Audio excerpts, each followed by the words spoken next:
Star date 97796.38.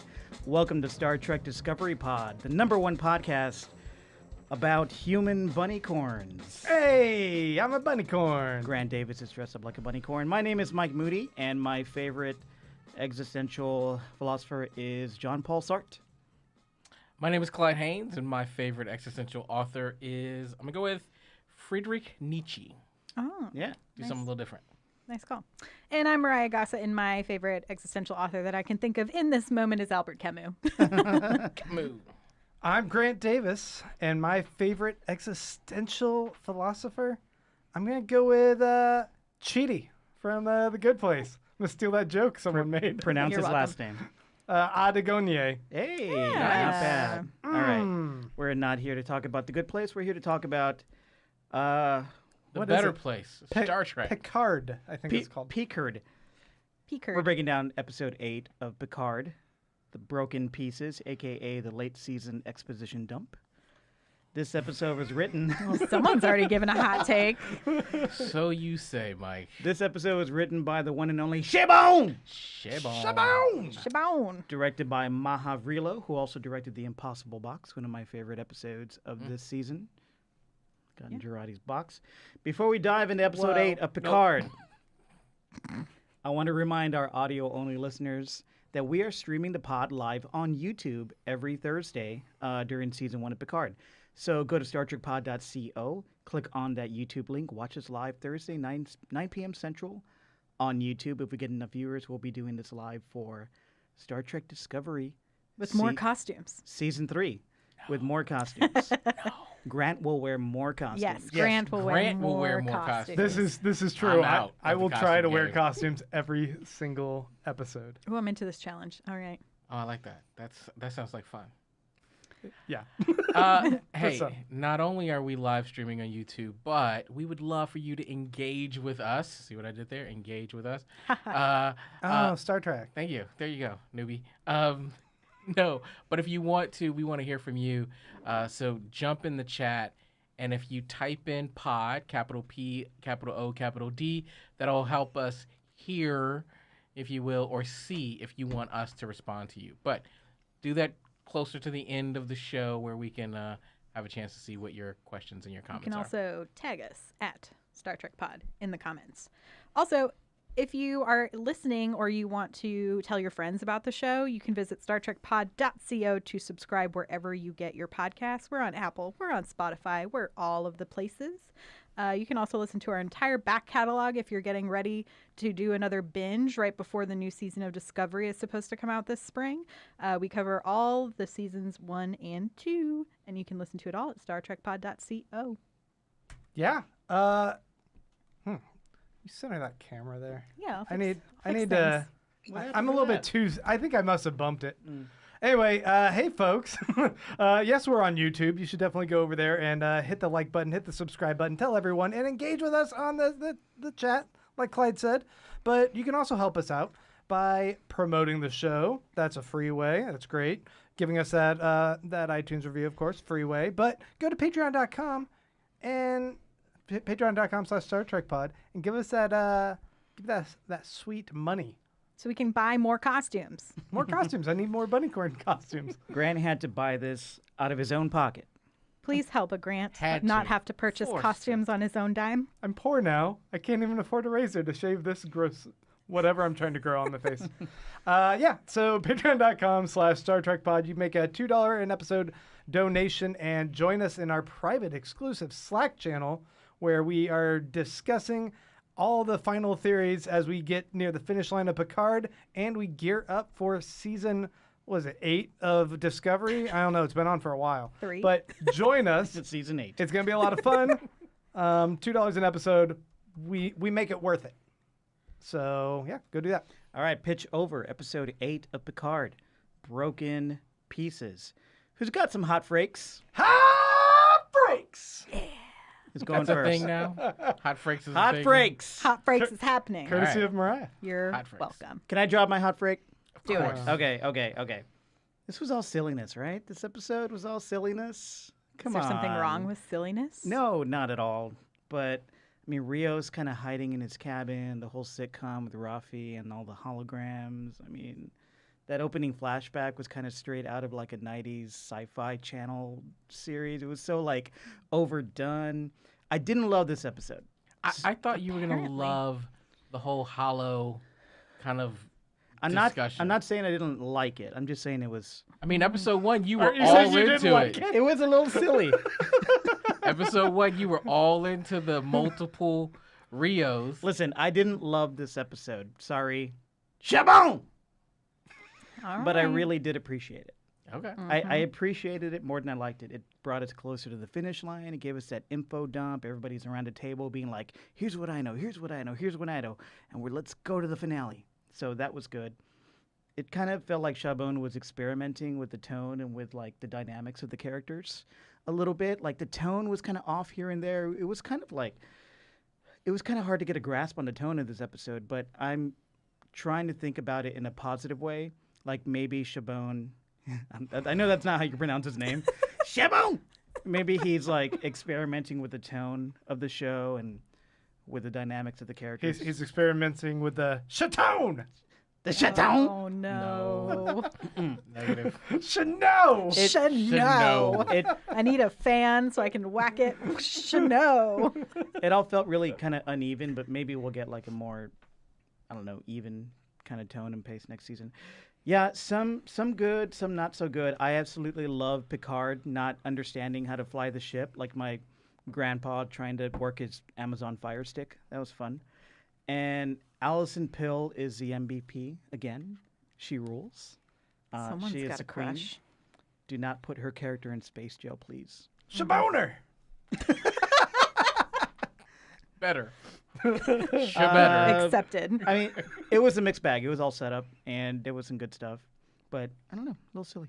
I'm gonna say I had a different take. I had a different hot frakes. Hot freaks. I love this episode. I thought the tone was different, but it was a good different for me, right? So I think we got answers, and to me, there's some things that were set up early on in the show, and we finally got some payoff, right?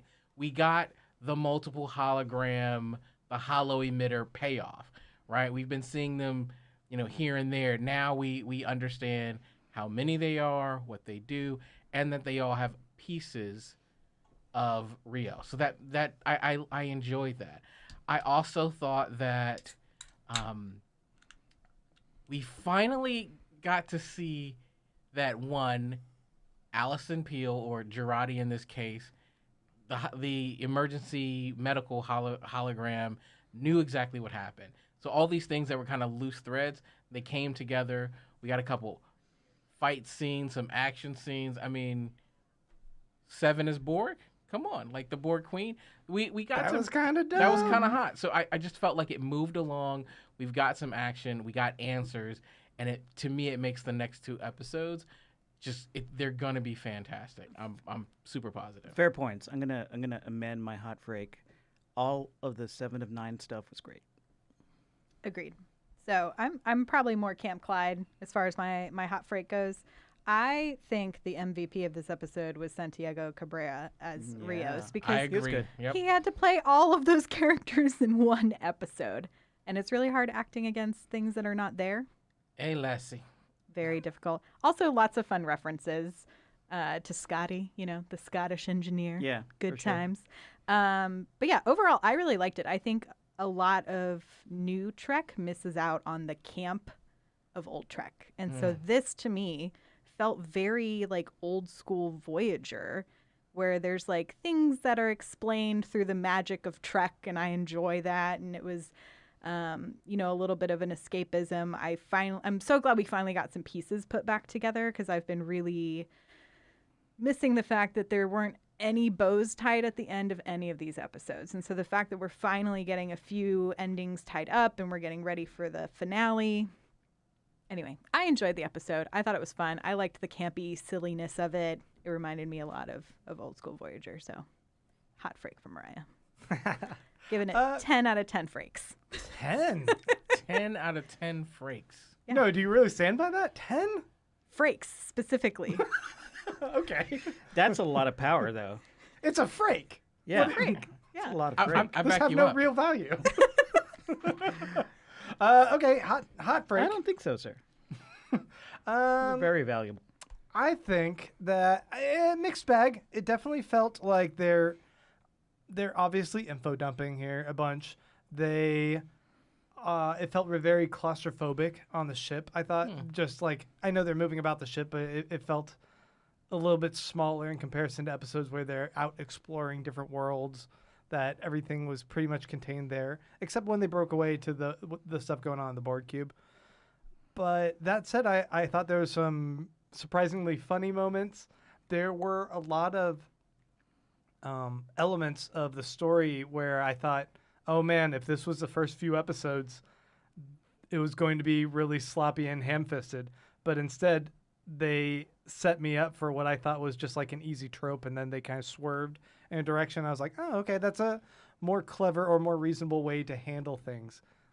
Like for example, I find like so often someone will confront Picard, and Picard will irrationally just be like, just let's not even vet Soji, and everyone will shrug and like, it's Picard, okay, fair enough. But Raphael's like, no, fuck you, man. I think we need to do a little bit of an investigation here, and I like that she kind of held him to that, because it did seem with Jurati, with Soji, this is a problem and a blind spot for Picard. So I was appreciating kind of moments like that. And overall, I like that we finally got the bigger plot fleshed out, what's kind of going on with the Romulans. I don't know if it's necessarily the most exciting. It's more like it's just an annoying cult that is dangerous. At the end of the day, rather Like than most like cults. Yeah, like most it's just a dangerous cult. Yeah, instead of like them trying to stop a future prophecy, they're just trying to not recreate what happened in the past. I don't know, but overall, I liked it. I think this is obviously just moving us into position for the last 2 episodes to be pretty exciting. I gotta say this was my favorite kind of Rafi episode. Like I love the fact that she kind of came together and gave a really consistent I don't want to say performance, but her character was You got to see more of it, sober right? for the first time, right? Mhm. She had something to do. She was a detective in this episode. Right. The whole investigation was led by her. I like that. Well, and she was a critical piece of the team, right? Not just the hacker who comes in there and does this thing and then, trottles off back to her room, but she actually was a key component in bringing this all together. And I got to say, Mike, early on when we were talking about Commander O, you mentioned that maybe I think it was you who mentioned maybe that she was a Romulan. Well, I just want to say it looks like you're right. I She was half. She's She's a half. mix. Yeah, half Yep. Vulcan, half Romulan, for So sure. we all were sort of right. Sort of right. Yeah. I will take the props I'll where I take can the get 'em. 25% right that I think I was. I'll take Thank you. Yeah. Thank you. So let's dive a little deeper into this episode. First, let me try to unravel the gist of this anti-synth conspiracy that we kind of learned about in this episode. So if someone in the Alpha Quadrant reaches a certain advancement or a threshold in creating synthetics, the Zatbash are afraid that the quadrant will be visited by an unknown evil force that will cause the apocalypse, basically, right? The Destroyer. I'm or something. assuming Yeah. they just really mean like the concept of singularity, right?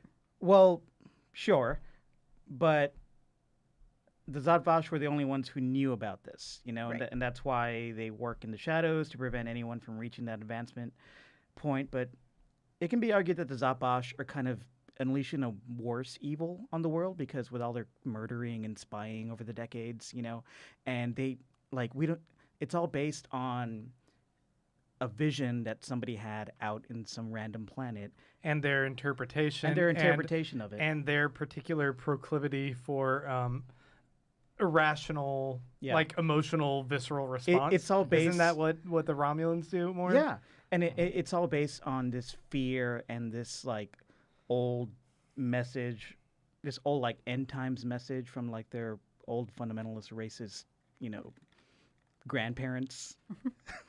It literally is, we've got to kill this entire race less we die. Right.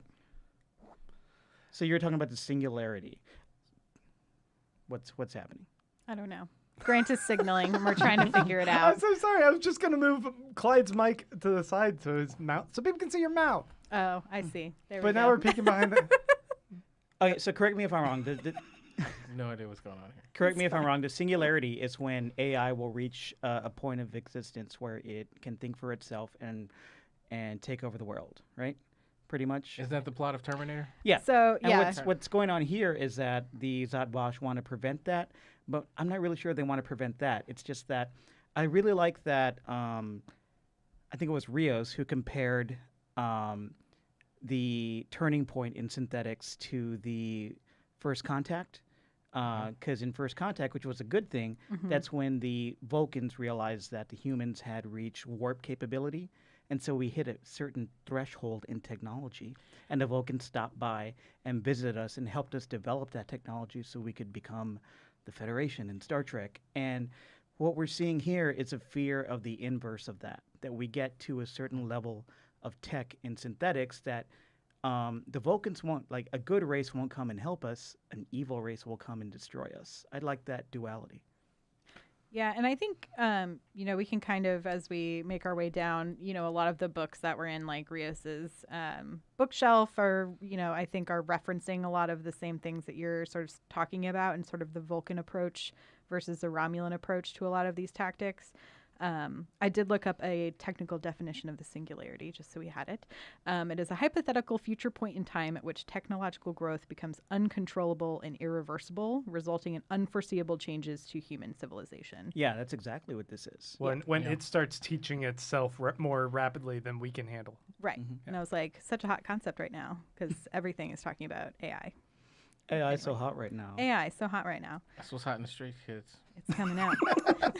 But to kind of jump around a little bit, so some of the books that were on his shelf included.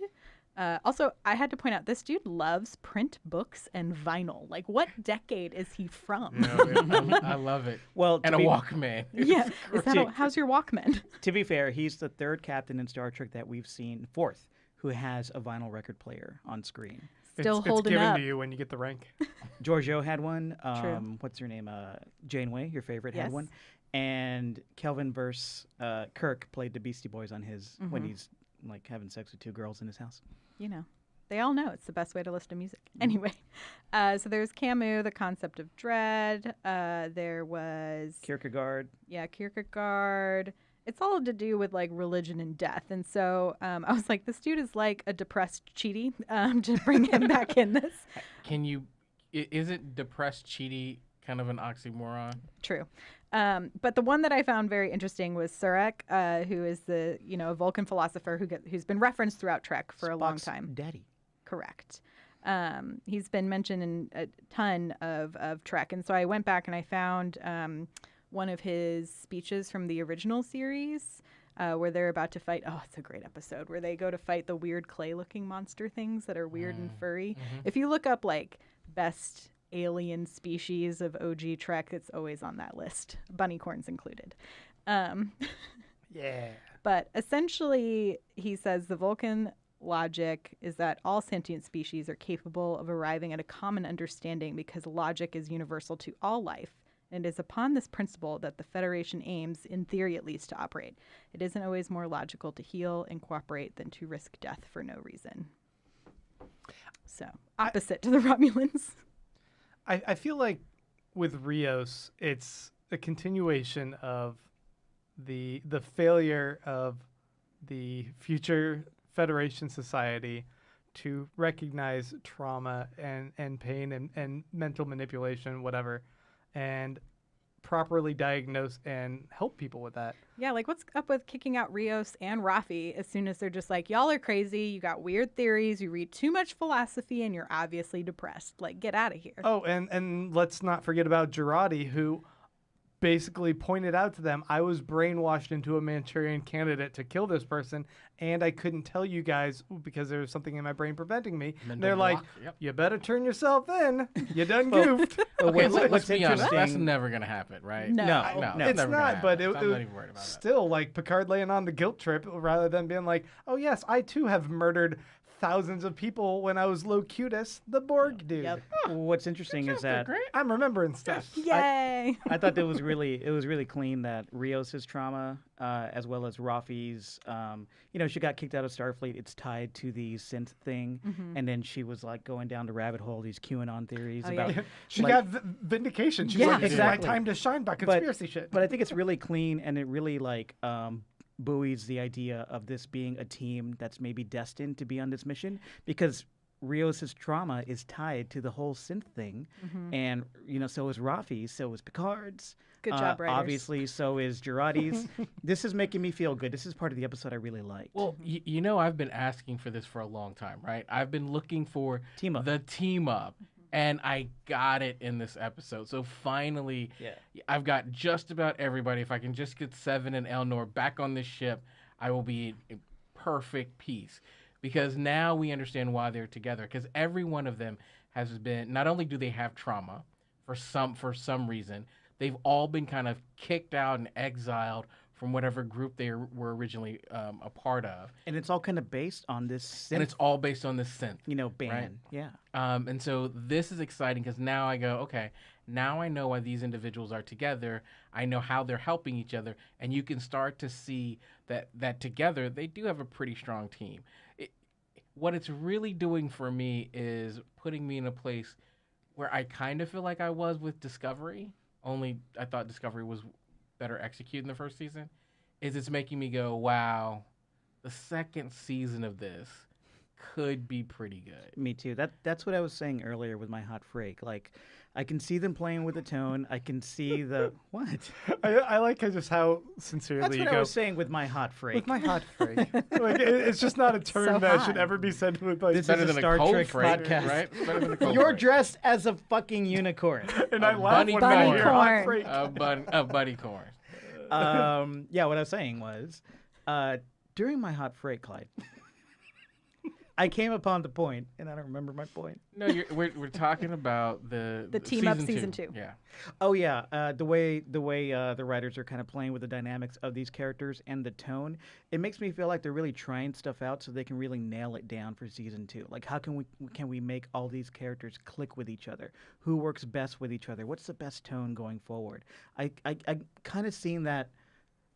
It's interesting watching Chabon play with these characters that way, and hopefully we'll get a more like a cleaner season 2 that kind of clicks. I just think they're gonna need a bigger ship. We're gonna need a bigger boat. Thank you. You're welcome. Right. Gets me. And then, not to belabor the point, but how this show is addressing the different ways in which people are coping with trauma and pain, I think it's kind of fascinating to see. Like with Girardi, it seems a little bit like a denial, like she's not really facing it, or she's just kind of retreating from other people.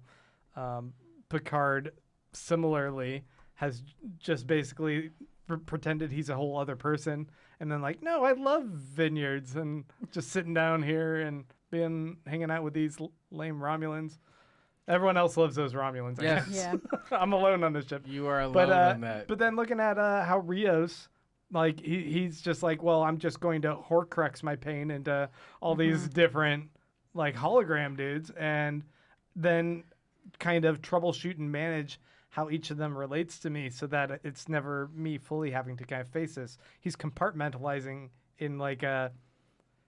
It seems to work for him in so much as he's isolated himself from everyone else anyway. So maybe it is helpful. But in the long run, once other people kind of see what's going on, it's like, oh, no, dude, that is clearly avoidance. Do you think, how during the whole Rafi investigation, she was trying to get to the heart of this traumatic point for Rios to figure out why he freaked out when he saw Soji and hid himself away. So she's asking all the holograms, and none of them can access that memory or that point. That's pretty much the only thing they can access. Obviously, he went in and erased it all after he scanned himself. Do you think that he was experimenting with them to do that? So maybe one day he could do it on himself? Like Eternal Sunshine himself? Yeah, exactly. Maybe. I thought I had a few. I wrote down a note in my phone that just said death notes, Hey. which was just Wow, one. that's grim. I think Hugh's death is still futile. Still hurts. Still hurts. It was. I agree. I wasn't here last unnecessary. week. I wasn't here last week. Yeah. And I got to say, I hated that. I hated it. that. I don't It think it was was awful. necessary. I hope they bring him back in some way, shape, or form.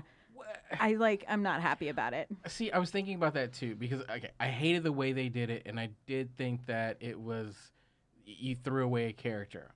Yeah. I'm hoping that the intent behind it was they needed something to really galvanize 7 of 9 and push her to do this thing that she would never do, Yeah. which is Well- become this Borg queen. Then I But- might have needed that back and forth from her a little bit more than to really feel that. But why they got I- to fridge everybody on this show? I mean, Like, that was a mess. But again, I'm not saying that the execution was done in a way that connected that. But I was looking because, again, when we talk about tone and we talk about the pacing, which overall I liked, I thought in spots we moved really quickly. And to get 7 of 9 basically to show up, kill some people, save Elnor, and to become the Borg queen, all in kind of like the B plot. mhm. It did feel like it moved fast, and it was kind of like the only reference we got to was, where's Hugh? And so I thought, wow, I didn't see any depth, any emotion. You know, Well, we missed yeah, that a little like once again, not only do they not really pay tribute to Hugh, they mercilessly execute all these XBs, Yes. Yes. and they seemed like they were like we were talking about last week. Seemed like they were trying to point out like, oh, these are valuable lives. Like they can be saved and you can rehabilitate them, but then it's like pew pew pew pew pew dead. It doesn't matter. And I was bugged by that again in this episode. And I had another question for you guys about the Borg. It seems like 7 of 9 was a little bit too willing to like jump in and assume the role of Borg Queen. And my limited understanding of what the Borg were is just like genocidal, essentially, or Yeah. like it seems awful to the point where there should have been a much huger ethical dilemma about her doing that and like more dire circumstances than like, oh, we want to just do self-preservation, right? Well, it was less about self-preservation. She also wanted to save all the XBs and the, I guess, hundreds of Borgs that they have yet to unplug from Yeah. the collective who could be potentially saved from that life. Not anymore. Not anymore, Nope. yeah. So that was really what it was about. She was kind of continuing Hugh's work in that way. Like, the only way we're going to save these hundreds of Borg is if I plug myself in the collective, make a mini collective, and try to save everybody. And I really thought she sold the suffering of that moment that she had to go through to do that, because it's like a junkie returning to the shit, right? Yeah. Yeah, it's like, this is bad for me, this is terrible, it'll erase everything Just good. gonna take a little hit. Just a little hit. Just Just a little bit. it's I gonna thought- erase. It's gonna erase everything I've become so far in the past like 20 years, but I might like it, and I might stay there. And the board that I control, they might like it too. It was a total callback to her first arc on Voyager, Yeah. where they unplugged her from the collective, but she wanted to go back. Yeah. Yeah. You know, that sense of order that the collective offers can be tantalizing, and it is to her. Well, I think the other thing that we heard is that when you're part of the collective, it's like being in a room full of all these people you know. And then when you're unplugged, all of a sudden you're completely isolated. Right. So it's like the faucet's running and then you just turn it completely off. And so yeah, I can understand how that's like tempting. I thought that was one of the best kind of lines that she had in the entire episode. And I agree, it gives us this insight into, wow, this decision. Again, I thought it could be a little bit more nuanced, but there was this moment where you look and go, okay, now I understand that she may not want to go back. And it made me curious. will she go back? And Yeah. then, you know, Oh, they they're gave it to setting us- up something. Yeah. I mean, I'm assuming she's gonna like take this Borg cube to go rescue Picard and Right. everything, right? Yeah. But how will it affect her? Right. You know, Yeah. will it change her more? Will she Will want she run into an activated Borg cube? Exactly. So yeah. at Well, the I end think of that the has to come. like at the end of the episode, the Borg Queen entity allowed her to be like go, right? She goes back to being 7 of 9. She was the Oh, queen. she was the She queen. was in control of the she ship. she plugged herself into the right, but matrix it of the seemed ship. like she was not fully herself. She was something more. She was not And- 7, nor was she Anakin. And She was when not. her eyes are black and she's talking, I figured that's Borg Queen mode. Mm-hmm. And Borg Queen says Annika has other things to do. So it seems like there's 2 personalities, right? Yeah, well, Annika became a personality in the collective. Like, So like when she let her go at the end of the episode, Mm-hmm. was that her saying maybe this is her future destiny to be a Borg Queen, but right now she's done with this oh, for the maybe, story? Oh. maybe. I thought like That's the way I interpret she was it. able to escape. I Right. don't think we've seen the last of her being plugged into that cube. Really? In this Um, season. In the, I mean, in this season, I Only think got a I think couple we're- episodes to go. Yeah, but it's gonna maybe. be tough. Yeah. I just, I was looking and going, great. They've got a Borg cube. It's being regenerated, and yet they have no Borg. Well, there are some they've got XPs. some new ones. Ah. Yeah. They've yeah, got some new ones. Yeah. But the XPs. well, not just XPs. It looked like they were assimilating the Romulans. The Romulans. Right? So Yeah. it looks like they've got a few new ones, but I think the issue is going to be she had an army. That would have been interesting. You talk about the power she would have had to deal with. Is not only does she have a Borg cube, not only does she have the collective, but she also has an army. She literally would have been the queen. If And- they did Fenris Rangers, we just got a new sponsor on our Patreon. Pretty sweet deal. yeah. Yeah, Big if all army. those Borg weren't blown out into space, it might have Yeah. been more alluring to her to stay plugged in so she can control all those hundreds of Borg. Yeah. That scene though, where Incest Sister was walking with her henchman dude, and then the Borg just like come in and snap his neck. I was like, "Fuck!" It This was is very intense. like And then they zombie s- apocalyptic. Yeah, they swarm. Were That's the what they're Borg like. kind of zombie-ish? Oh yeah. Yeah. Yeah, they're Okay. space zombies totally. Reavers. But then Okay, it looked cool. like she gets beamed out, right? Yeah, Yeah. Anyone yeah. else saw that? Yeah. Narissa Dude, what's up with does. Narissa? She called Elnor a freak. It's like Yeah. he's not the one fucking his brother. Yeah. Right? You're not better than me. I keep wanting to call him Eleanor. Eleanor? Yeah. Well, I mean, I think it's nice that we kind of understand who some of these players are in this weird Jat Vash family. Bosh. I mean, yeah, between the auntie, There's an auntie who's the tarot card lady. right, Yeah. and then you've got Narissa and And Narek. Yeah. That whole scene, okay, the whole intro sequence, I thought was kind of badass. Silly. Really? Like, I thought the flying through space with the narration, like, just the visuals and the cinematography, like, for this whole episode was kind of interesting, especially with The how they had to VFX. play with being stuck on that ship for a lot of the episode. But I liked how they coursed through to this little table sitting on a green electric table on a pensive or whatever is going on It's like there. grab the electric fence. Yeah. Don't whiz on the electric fence. It was just it was weird and fun sci-fi that I wish we were getting a little bit more of that in this episode, but like just trying to like delve into whatever their whole mythology is with the 8 planets, that made me think, oh wait, we don't know how many of It's the 8 suns. 8 suns, suns, rather. around Yeah. one planet. It's Yeah. a hot planet. It's a hot planet. Hot planet. I'm in this one. I liked it. It felt very like coven-y, witchy, which I was into, and then it also reminded me a lot of like our time crystal time, like the time we spent with time crystals. Oh, and that weird cave thing? Yeah, in Discovery. So I was like, this is very reminiscent of that, you know, as far It's as like, like fantasy elements. yeah, fantasy mythology getting layered into the whole. It just ethos turned of into the like show. a Disturbed music video where they just started shooting each other or shooting themselves in the face and Oh, tearing at their yeah. face. This is my other Why'd you ruin it? Death Note. Death Note. Death Notes. Death Note 2. Is there was an insane amount of talk or showing of suicide in this episode.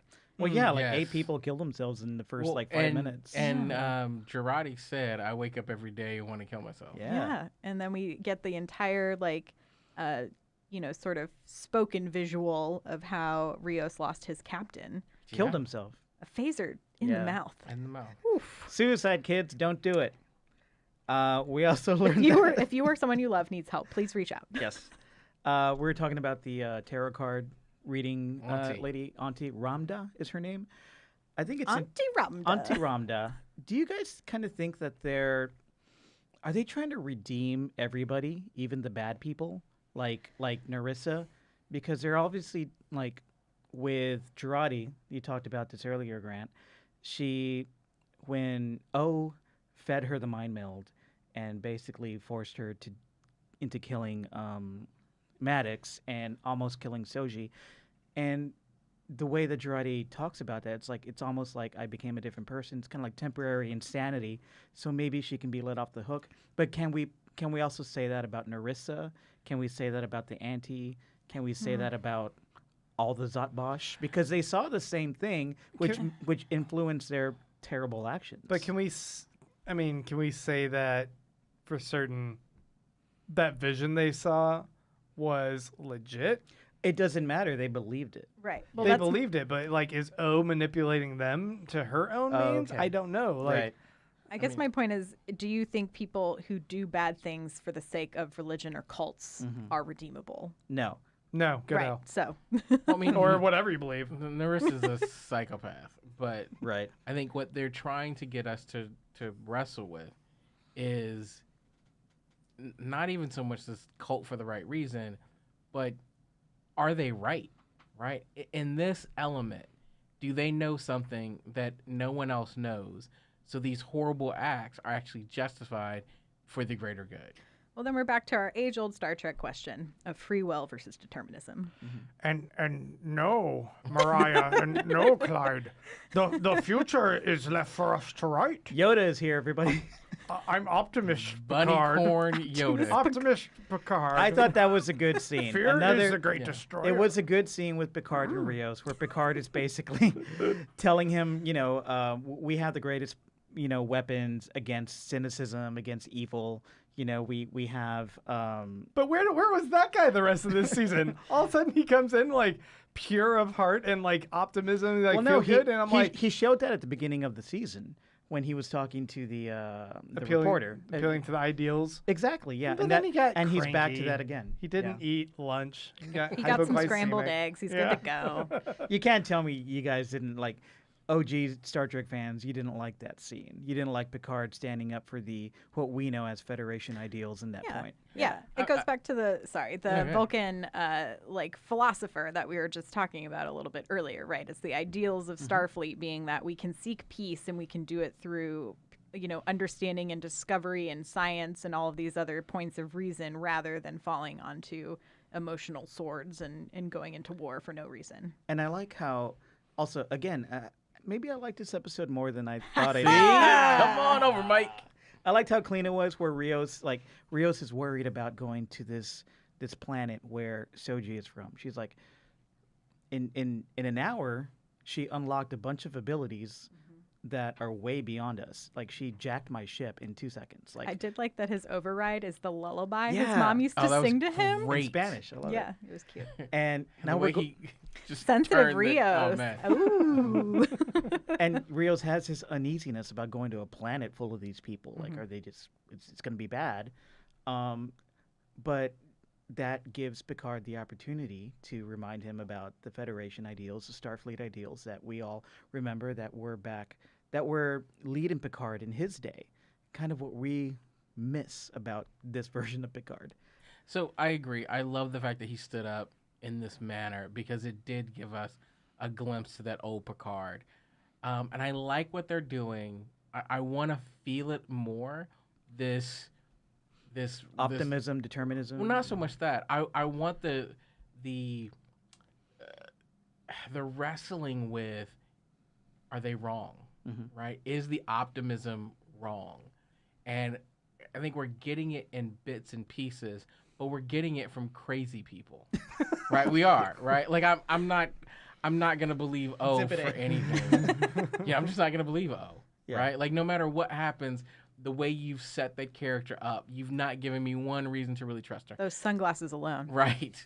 There's no way I'm going to trust Narissa. I'm not going to trust Narek.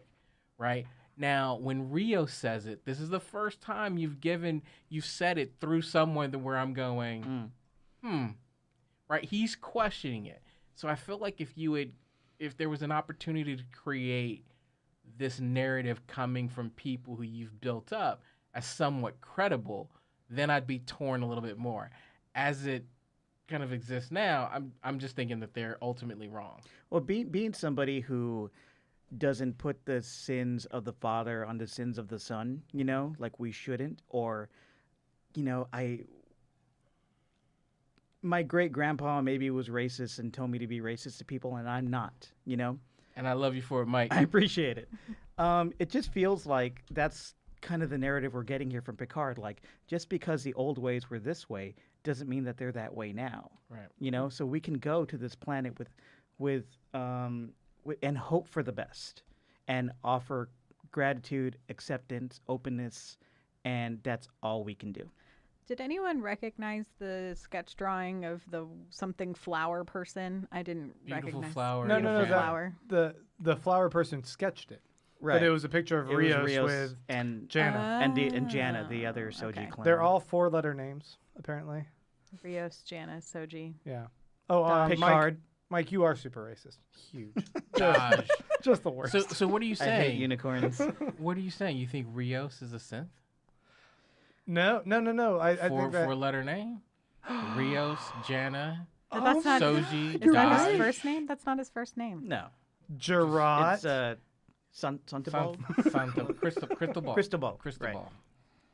Just Yeah. saying, just checking. Cristobal. Just seeing if that was where you were going. No, I had some other theory when I was like, oh, the 8 suns represent the 8 synths, and the 8 synths are dying. It's not but Battlestar. They were all Sense 8. There's 8 of them that, but now 2 of them, at least 3 of them are now dead. There's 5 left. Okay. You're confusing I too think- many sci-fi shows. I think what we have to do is we have to issue our listeners bingo cards for other references so that when Grant talks, you can see who the winner is. And you have to have like Lost, Harry Potter, You have to have Harry Potter in Battlestar there, on and there. Lost. Yeah. And just, and we can... I'll we'll make a look in the- digital bingo card. We'll look in the chat and see who goes bingo. So another point in this episode's favor, I really like the scene with Picard describing Data to Soji. Any chance we get to see Picard talk about That Data, scene, though. everything I say, he just laughs. Everything. I did It's like, think- here's an earnest moment I liked. Fuck you! Fucking. Oh, no. I did think some of the "he loved you" thing was a little. Wasn't it weird? was- That's it what I was just laughing felt- about. I Sorry, thought it I'm was so felt into awkward. I like thought it- rom-coms, so I thought it was a little bit like a... it was like, what's the perfect thing that you should say right now? It's, he loved you. And you're like, how do you know I that? think But- what was going on, and I think it told the story perfectly of Soji waking up to her, all of her memories, all of her abilities. In that moment, the more Picard talked about Data, the more that she remembered who she was, where she came from, and got more in touch with Data. And she's like, oh, now I remember. Yeah, so when she says that, I think we could take it as canon. Data loves Picard. Do we think we're gonna get Data on the planet? He was in the vision, but I think he better was be. only in the vision because his existence represented that singularity point that started to tip off the synthetic building that could bring this apocalypse to come, right? But what if there's like a rebuilt Data and he's beautiful Hey, flower? you What can if there's never have lore? enough Brent Spiner. I'm just saying. Yeah, who is Beautiful Flower? That's what I don't know. Yeah. I think the thing that was really interesting for me about that particular scene was it made me question, did Picard look at Data as a son, right? Yeah. And that is where we're getting this passion he had for both Daj and Soji, because even though we would really think of like, their grandfather being, someone like Noonien Soon or something like that, but in this situation, it really does feel like Picard is the grandfather to Soji. Yeah. Right? This long lost grandfather she never knew. Is Picard emotionally immature? Can he not? A little stunted. Can he not yeah. say to people like, "Oh, I love you"? Elnor, I love you. Yeah, we discussed this before. Where He said he was addicted to him. Now, we discussed this before where he sets himself apart emotionally from his crew. Emotional detachment Yeah. is how he shows his love. Yeah, well, even in the one or the if you think about it, the two romantic interests we've ever seen Picard even attempt to have, whether that's with Beverly Crusher or Vosh, right? And both of those, it didn't work out well because he could not communicate or engage in these relationships well. Well, I guess that's why it bugs me. It's like, from what I understand, Data has saved his life a lot of times. I have a blanket I can easily say I love. I love this blanket. I'll snuggle under that blanket and I fucking love it. And he can't even say he loves Data, who saved his life. Well, I think I love a dog, and it's like that's a different wavelength level there between us. I love dogs. But I think that's what makes this work in this kind of familial relationship, because we're seeing that Picard is basically an android, right? He's got all of the logic and the competence and the leadership and zero of the emotion. But no, that's what they did with that's the whole Vulcan thing, right? That's what Spock was. Spock is the guy who's not in touch with his emotions. I thought Picard was like he's the one. But there's, I think, a difference between like the way a human blocks off emotions and the way the Vulcans embrace logic. I think it's a different like wavelength, because the Vulcans, I think, try to understand emotion, and like even Spock eventually has love and understanding, and his relationship with Kirk is like on a different level, and you see their friendship really blossom and him embrace that, versus Picard, I think, just continues to distance himself anytime there is an opportunity for emotional hurt. You got to find the root of his trauma. Picard, you're hurting me, man. Jeez. I want to dive into some Easter eggs. This episode is kind of loaded with them. There's Okay. quite a few. Yeah, Deep Space 12 was mentioned. Man. That's the highest deep space station we've ever heard on Star Trek. We've heard about Deep Space 5, Deep Space 3, of course, Deep Space 9. 9. Yeah. Mm-hmm. About that one. Anybody want to wager? Does DS12 have a quarks bar? I hope so. It's a chain by now, I would assume. Yeah. I'm a little sad we didn't get there, because I thought that was going to open us up to a lot of throwbacks, That would have been cool. right? Maybe we'll like end there, so that's like where season 2 will jump off from. You Everybody know? just has a beer at quarks And- bar. You think Yeah. we'll see some cameos from some Deep Space Nine folk that have like transferred over there? That'd be nice. Racist Miles O'Brien. I was going to say, Fucking Cotties. can you have a Star Trek series without a little Call Meany in there? You have to, right? I mean, He's in all of them. Girardi's tracking tech was a Viridium tracker, and in Star Trek 6, Spock slaps a Viridium patch on the back of Kirk to track him. So that's keeping in continuity. Canon. That was cool. nice. Like you pointed out earlier, Rios' engineering hologram is Scottish, like Scotty, and he calls people lassie, like Scotty Great. did. I didn't know what that Ken was. I guess Ken. it's the word can. Well, No, it's That like can be to can- grok, you know, to understand. Nope, that's another word I don't know. did you guys have a favorite hologram? Yeah, I always like the pilot. Okay. I Oh, think he's yeah. cool. Uh, Yeah. the Mine- guy with mine the was- knots. Oh yeah, yeah. Enoch. Was that his name? I don't know. Yeah, he said Ethan or something. He said Enoch. You know. I think my favorite was the concierge dude. I don't know, but the one who's a Hospitality. clothes talker. Yeah. I love Yeah. that. She's just like, oh gosh. she pulled a like Neo Matrix move to get away from him. I thought that was It was like a amazing. Seinfeld bit. I'm like, it was funny. Real fun moment. Rio's old Starfleet ship, the Ibn Majid. Ibn Majid. Is that how you pronounce Yeah, it? Ibn Majid. Okay, Ibn yeah, Majid. you get it. Possibly named after Ahmad Ibn Majid, an Arabian Sea navigator, born in the 1430s. Likely. Yeah. Checks out with his Sure. literary. I'm I'm a real big fan of seafaring navigation. I feel like you would be. Let's Do you let me want to? go, Did you know no, my dad's no, close a? up cam on. Did you know my Chloe. dad's a boat captain? We can talk about this later. I mean, I do need a bigger boat.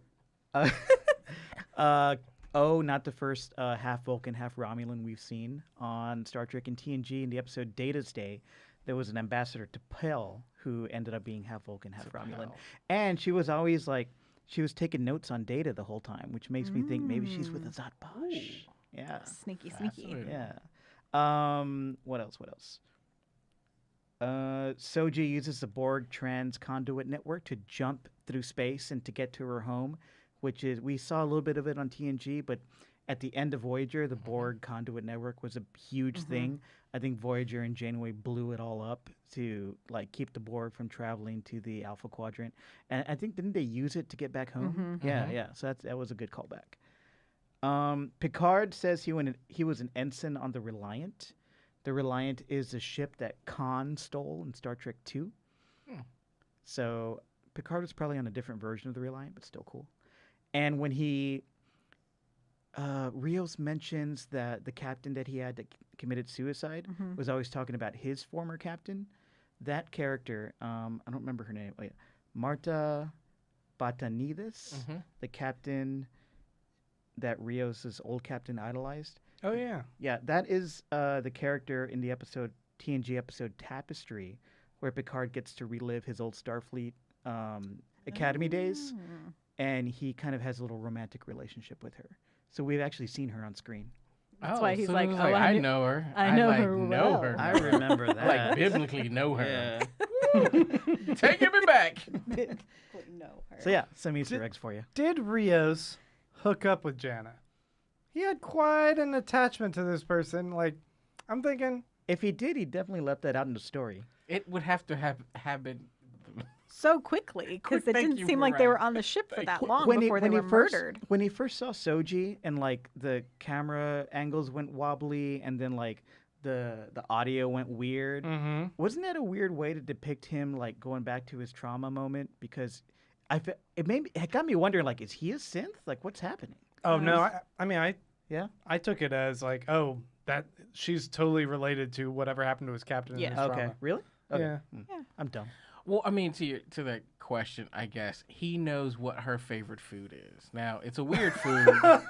Oh man, So worst scene in the episode by far, the French worst fries and peppermint scene, ice cream. because not only does he go, hey, French fries and the peppermint milkshake or whatever, and she's like, how do you know? It's like, anyway, let's just go ahead and move on past that and talk about something else. It's And like- no one's gonna touch those. It was just a plot device to say, like, I know who you are, rather than just saying, I know who you are. what pissed I'm me so off annoyed was by it. she Shabam! didn't eat it, right? Like It got knocked on the she floor. got Yeah, she knocked threw over. that I shit was on the like, come floor. on.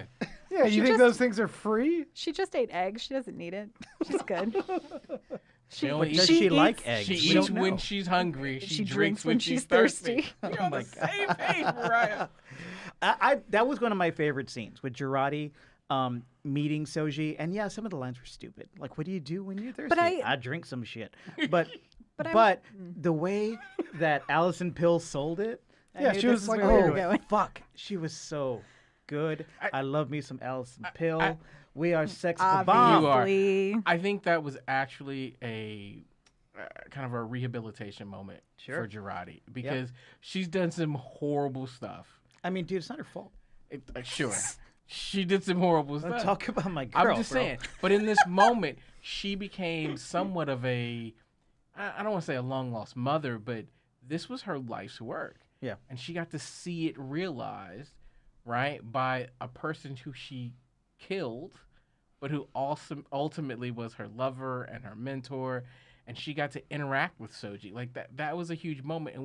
And it really brought her back from the edge. And so I thought that was a great moment. And she played the complications of those emotions so well. I also noticed that she has second billing on the show. Really Yeah. cool. She's not going to space jail. No. Definitely not. I like after that moment, she shows up on the deck when everybody's having their cards on the table scene, and she's like, "Hey guys, I'm not doing the murder anymore. I'm done with all We're the cool, murdering. right? Swear it Done off. murdering. Turn in a new page. Turns no out more. it wasn't for me. Yeah. The auntie, Yes, Ramda. when Elf Girl is talking to her, man, I don't know names. I'm sorry. That's Narissa. brother fucker. Narissa. Yeah. Um, she says that her aunt, because of having touched the alien green table thing and having that vision, her mind was able to corrupt the Borg cube. Yes. Isn't that pretty through significant? despair. Like she was so fucked up that they just like went and shut down. well, I She mean, was so that's depressed interesting. it infected the entire cube. Just like she went full Eeyore on Is that them. them setting something up, or is that them just trying to sell the idea of this vision being so dark and mind-breaking? I mean, maybe a little bit of both. yeah. I think when you know about the Borg and you know that when you become assimilated, they basically know everything you know. And so if this vision is just so horrible as the Borg cube would know it, I can understand how it would break it. Crazy theory time. Oh, here we go. Whoop, whoop. Crazy theory time. If Picard and everybody shows up to the synth planet and the synths are cool, and this whole apocalyptic thing is not real, right? Is season 2 going to be the Borg learning from Tarot Card Lady that the synths are evil and could kill everyone, trying to come kill the synths? Like, Ah. I didn't articulate that very well, but you know what I mean. I'm picking up what you're throwing down. Yeah. Yeah. You know, I have another crazy theory. Do it. Okay. The Borg is reactivated by 7 of 9, and that cube is dangerous again. But we know something can shut it down. Someone having a big case of the SADS, right? Girardi. But what have we seen on La Serena? A whole bunch of sad people, right? But what if each of them individually isn't sad enough? So they have to Guardians of the Galaxy this shit. Another reference for you. And they have to join forces with their Borg I was gonna sadness. go Captain Planet. I'm not touching your hands. It's, Oh, yes. it's Corona. I just gave everybody Corona. I need some Shabona! hand sanitizer. I've shaken so many hands. I'm sorry. We have Shabona virus. Chabono virus. It's not an Austin. But it's fine. you know, I just watched Midsommar, yeah. the horror movie, quote unquote. It's just a really bummer movie, but It is gory. yeah, I was expecting something like no was- hot freaks on Midsummer. Let's go. Okay. Anyway. Sorry. it is a movie that definitely deals with how one deals with grief, Correct. and I just kept thinking like, you know what, Rios really just needs to go to that grief planet with a green table. It's called Grief Planet. Seems like a good place to go. He bad needs his idea. own kind of Midsommar thing where he needs other people that aren't holograms that like can totally relate to him. That he can and, be like- covered in flowers and yell. Yeah, he needs other people that can be a wailing wall with him in a way. He And needs to go to the admonition. That's what they called it. That's Admonition. silly. Yes. That's silly. instead, he's got a really sad mess hall on his, like, or whatever, that table, that dining table. That Those whole thing tables- is just darkly lit and sad. Those It's a tables one- look like what you have at like a really run down elementary school, Right. like playground Yeah. table. Like a playground table. I Yeah. was like, oh wow, they're hanging on the playground. And when I saw all his books, all I could think of, like, wow, when I was in my 20s and super depressed, that was my bookshelf. Yeah. He's a really depressed Yeah. college PhD candidate. I mean, I'm a little disappointed that there's apparently no Netflix in Yeah. the future. No, So Netflix. I mean, because I Just thought that record players. it would be a great opportunity for him to go back into his cabin and like binge something, kind of hang out. But no, he's listening to Walkman's record players and We all handle depression in different ways. yeah. Did anybody else laugh out loud when Picard realized he couldn't fly the ship? I did. That was I just I'm laughed out gonna loud. take. Oh shit! My whole thing was, I don't dude, know how to get fucking the do hell out this. of that man's chair. Where's Like, the big I red know. button I pushed? right? Like this ain't your shit, buddy. That was so good. What do you mean? I just can't say engage. Yeah. Should we solicit Audience questions? question. If you guys are checking us out over on YouTube, right about now would be a good time to think of what questions you have and hit us up. Go ahead and tag us at Star Trek Pod, or you can write the word pod in all caps, and we'll go through and check those out. And before we get to that, real quick, I wanted to point out another couple things. One, she knew, like immediately, she being Soji, when she jumped in to hack the ship, how to allow planes or allow the spacecraft, whatever they're called, planes. to jump through the Borg wormhole network. Yeah. Is that like future technology as far as like this timeline of Star Trek? Well, Yeah, we just talked about it. Where were Well, you? And well, she also said that she picked it up. Midsommar, I was thinking about that movie. She picked it up working with the Borg on the reclamation project. So Yeah. She knew about the network. Hugh told her. That was also like Guardians of the Galaxy where they have those little panels and they Bingo! fly through them. Bingo! Also, there was 2 F-bombs dropped this. Not Indeed. one. There's 2.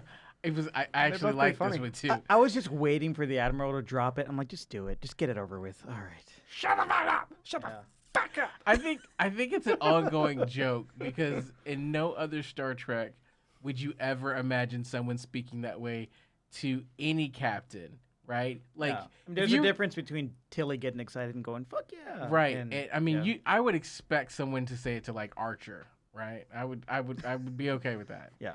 Even though everybody on Enterprise, like, fuck all of them. Right. But I think when you're talking about one of probably the 2 most loved captains in the entire Star Trek universe, they enjoy people just telling him this all the time. Like it's like one after another. Like they just cut him down. It's a bit of an ongoing gag at this point. Yeah. It's like, you're old. We can point out how much of a dick you are now, Picard. Okay. Questions. I like that Wasoha says, Grant looks like he forgot about the podcast and got interrupted during an awkward moment. Oh.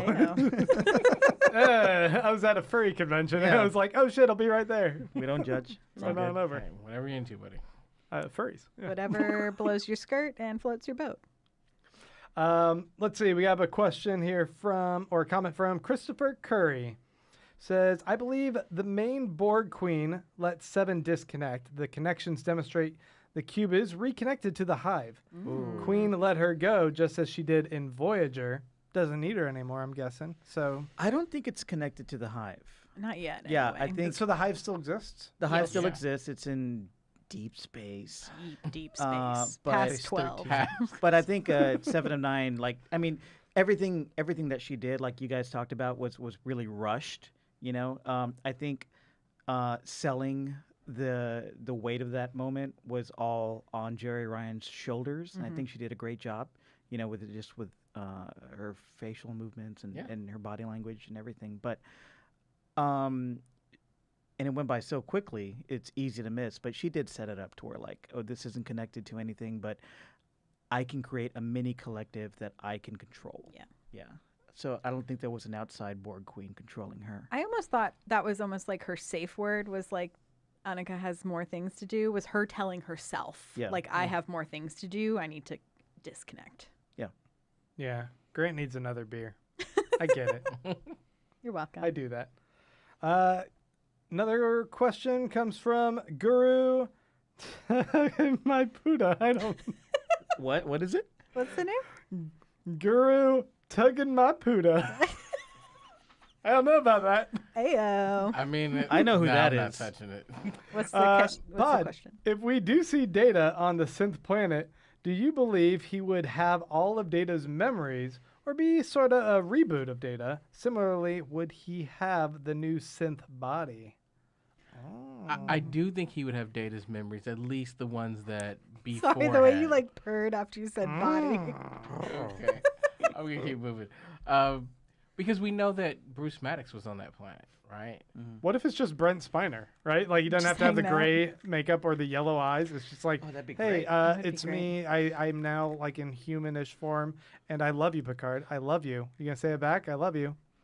Love you. I mean, I think it would be God. very interesting to see Brent Spiner playing a full non-android-like character. I think that'd be cool. I mean, he played Soong back in the day. He did. He played Soong as an old man with a bunch of prosthetics on TNG, but then he played him without any prosthetics on Enterprise. Yeah. And did a really good job. Even What though if Enterprise there's, sucks. like a bunch of datas? What if they're just a bunch of like datas and Sojis and like they're all just like the same, like replicated over and over again? Silly. It'd be kind of funny, right? Silly. Oh, apparently that was Drew on the chat had that same theory. So Oh, thanks, Drew. props. You got there first. I think that's a Aha. good idea. Chupi says, I told you all she was a Volvolan. Vovolin? Vovolin. What's a Vovolin? It's A Vulcan Romulan. Vulcan Romulan. Oh, You're right, That's Chippy. easy to say. You were right. Shout out to Choopy. I was still confused up until this episode. Like, is she... I thought she was a full Romulan, but I half and thought half. she was a full Carolyn Vulcan. Yeah. Vulcan. Yeah. Carolyn 3 or K3, I was about to say 3000, says, Pod, with lines like with Girardi and Soji were just like when Data first interacted with his mom once she revealed herself to him and they chatted in 10 forward. She even asks about his sex program. That happened apparently. I don't know. I don't remember that episode. remember that episode, but I don't remember the details. But I will revisit it because I would like to see Data's mother ask him about his android boner. Would you? I mean, yeah. I mean, if that's what you're into. Oh, okay. Well, Again, this side of the table is into some very interesting things. I mean, furries and android boners. I don't know what about that side. Shea of the table. boners. Shea boners. Jordan Stevens says, Soji said she didn't know how she knew about the conduit and that she must have heard about it in her research. Clearly, that's a misdirect. She's Borg 2.0 for sure. Maybe. Ooh, good theory. Perhaps. Yeah, we've been. I think Good we theory, spun, hubby. We spun a few. Oh, really? We spun a few theories about how how the new synths might be the new Borg. I don't know. Okay, check this one out. Drew Sack says, Pod, maybe Beautiful Flower is Narek, and Rizzo and the Zat Vash are manipulating him into helping them manipulate Soji. That one's a fucking bonkers theory right there. I'm I love into that. it. Her weird sexual manipulation would be foreshadowing the reveal. So she's all up on her brother, but it's not her brother. It's a synth who's hooking up with another synth and then trying to kill that synth because he doesn't know he's a synth. So many layers of synth. Synth. Wow. Okay. That's Oh wait, that deep. was that Narek following them at the end? Yeah, totally. That was Boba Fett, I think. That was Boba Fett. Ooh, Yeah. He appears and zoops after him. It's the same exact scene. Yeah, man. Okay, because we don't know who Beautiful Flower is. We don't. It's Brent Spiner. Yeah, I think it's interesting that we do get these names that are just kind of tossed out there, and we're hoping that they're going to be of relevance. Yeah. Ooh, other thought about the ship though that follows them. What if it's that weird captain that was on the planet That's what I'm with talking was friends with the kid? Oh, yeah. Yeah. That could also be that. Do you dude. guys think Riker's gonna be back? 'Cause he was like, "I'll only go back in the starship if it's really necessary." Well, he said, I'll see you in season 2. But do you think he'll be back this season? Maybe directing? Yeah, no, I don't think so. Does anybody play Mass Effect 3? No. Yes. Okay.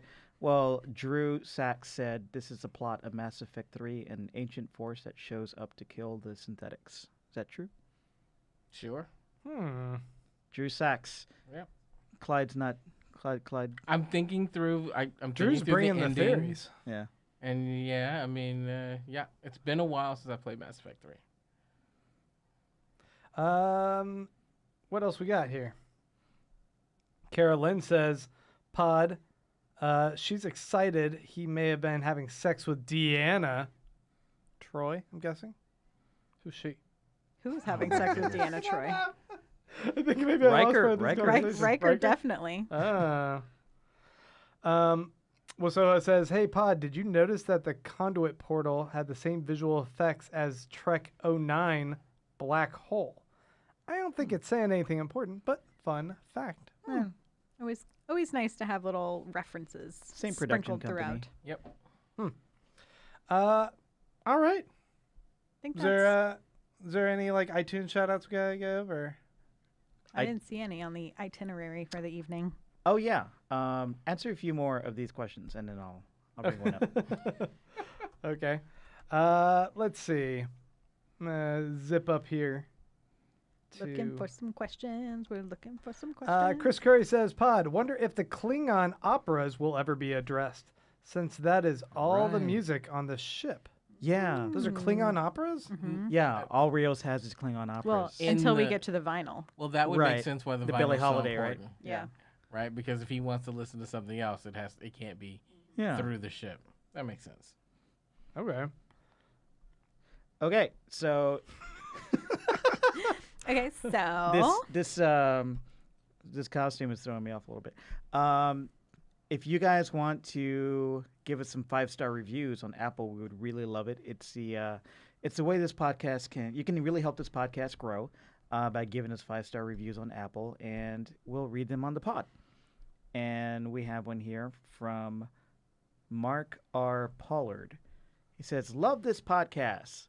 Love the show, guys. Just your balance of fun and nerdum mixed together. Appreciate all your hard work. I think the new YouTube live edition is brilliant. Thanks a million for the Pick-Hard Talk podcast, guys. 5 stars. Picard. We got it for you on the YouTubes. And then Dustin FTW says, I found this crew after listening to a few disappointing Star Trek podcasts, but they are the best. They reign... But they are the most disappointing. Okay. They rein in the rambling much better than most have and have some thoughtful perspectives from diverse points of view. They also know their Star Trek history enough to point out deep connections, but manage to never come across as obnoxious fanboys. I really enjoy hearing their take to help pick up on new things each week. 5 stars. Thank you, Dustin. Thank you. Very cool. I would like to clarify that the person who was excited about Data potentially having sex with Deanna Troi was his mom. I guess his android mom was reference like, back. That's right. Okay. Yeah, because he was speaking of... That makes more sense. Because in that scene, Data was speaking about Troy fondly, and the mom's like, hey, you gonna bang do that something? out? You gonna bang that up? Callie Kovac says, hey, Pod, it's 3 a.m. here in Sweden. Oh, Whoa, hey, Sweden. Awesome. Hey. Hello, Sweden. I think that's where Midsommar takes place. It does, yeah. Enough. We'll start our Midsummer podcast. Tune in an hour from now. Usually I save the new episode of Picard for tomorrow, but having found your wonderful podcast, I wanted to stop by and at least say thank you for the wonderful content. Aw, Thank Aw, you. Thank you. Thank you for staying up. that's Thanks so pretty much. awesome. All right. You may and sleep now. sleep now.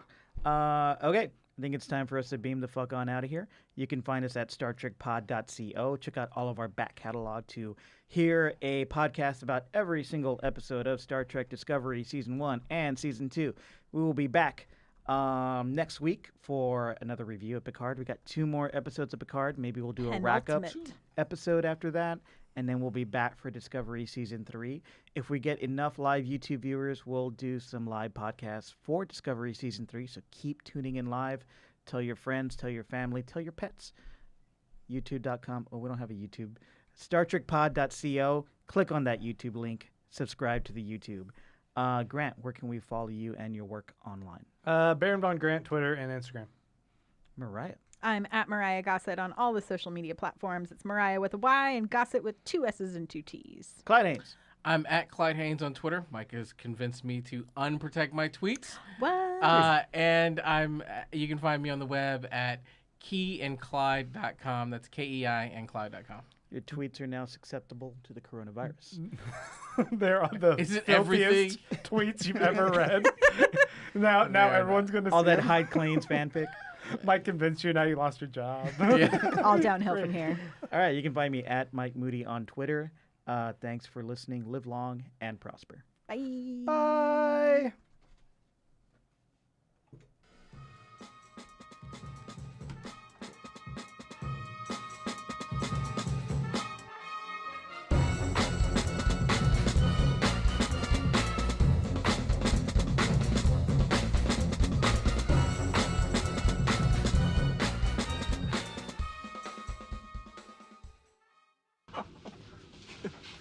Sometimes